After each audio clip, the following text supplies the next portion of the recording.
দাঁড়াও, আজকে জনমের মতো ডিম বাইজা খাওয়া হইতেছি। বাতিজা চাচা তোর শাশুড়ি গিয়া কষ্ট একটা ডিম বাইজা দিত আমারে। আমি পারতাম নাই, তোমার বউ যে ঘাটতেরা তুমি কখন পারবি না? না। তাহলে আমি গিয়া কই, বউ ও বউ কি করো? আমি নাচতাছি। ও আমি দেখতাছি তুমি ফাঁক করতেছো। দেখতাছো ফাঁক করতাছি, তাইলে আবার জিজ্ঞেস করতেছো কেন? ও বউ একটা ডিম বাইজা দিবা? আমি পারবো না।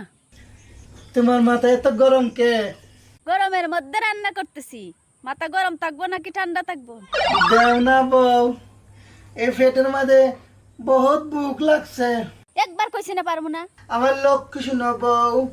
বেশি কথা কইতেছো, এখন কিন্তু ডিমের বদলে তোমারে বাইজা ফেলুম। ঠিক আছে, আমারে অন্যদিন বাইজো, আজকে একটু ডিমটা বাইজা দেও না বউ। দাঁড়াও, আজকে জনমের মতো ডিম বাইজা খাওয়া হইতেছি। চাচা এই জল্লাদ বউ করে আনছো চাচা। এটা কি করলাম বউ? আমারে, আমার বিয়ার রাত মিটে গেছে গো।